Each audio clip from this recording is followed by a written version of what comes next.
Have you ever walked away from a conversation and had that wonderful feeling of truly being heard and understood by the person that you were talking with? Well, that may be because that person was practicing active listening.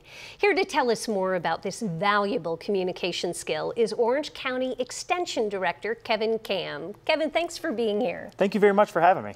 Kevin, let's start off. You were telling me a fun fact earlier about listening and speaking. What is it? Yes, well, our minds are amazing and we can process so much information. So a person can speak up to 125 words a minute, but we can process 400 words a minute. And that's very important to know because that makes our mind wander. It's like, have you ever been in a conversation where you know what they're going to say and you can sort of read their mind and you want to answer for them? That's the way that our mind works. So active listening helps us acknowledge that, slow down, and really focus on the person's delivery to us. So what does active listening look like? What are the components of active listening? Well, there's three major components of active listening. One is listening. The second is reflecting on what was said. And the third can be or not included, and it's giving feedback. There's so many times where when we hear someone saying something to us and we want to offer our feedback of, well, you should have done this and maybe you should have done that. But oftentimes when we're having those good conversations with people, they don't want to hear that. So by providing that feedback of, this is what I heard, just to make sure that you were listening correctly is very, very important in active listening. And so what are some ways that we can learn to be better at active listening? How do we employ it? Well, one thing is part of the listening process, and we want to make sure that we are focused on the person, and it is a mind thing. We have to focus and we have to put all of our attention, and it can be somewhat draining a little bit too. But then afterwards, we want to paraphrase what was said. We want to make it all about that person, not anything that I'm bringing to the table. But we want to understand what they're saying. So we're paraphrasing back. What I heard was this.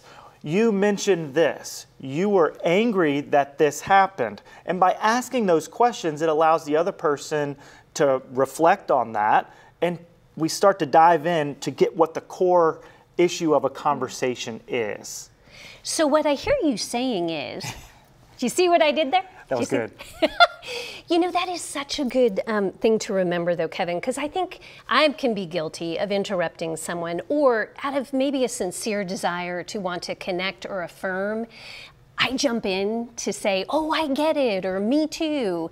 And that can make someone feel like they weren't really heard, right? That's correct. That's correct.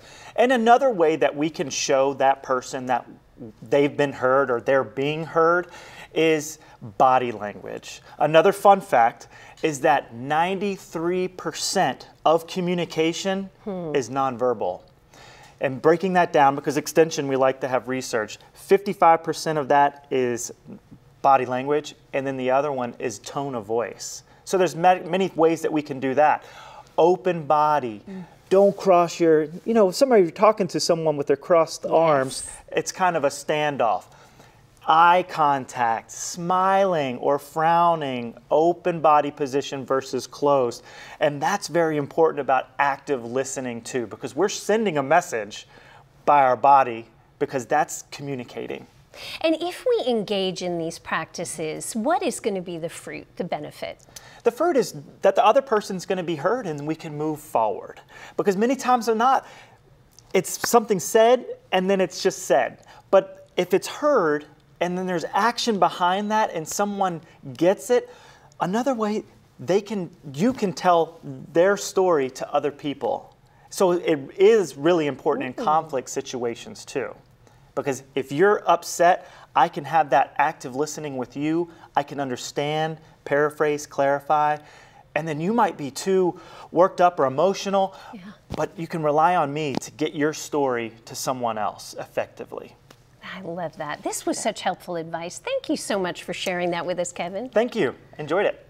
I don't know about you, but I learned a lot today, and this is definitely something I need to practice in my own life. So hopefully, the next time you're having a conversation with someone you care about, maybe a coworker, you too will be able to practice active listening.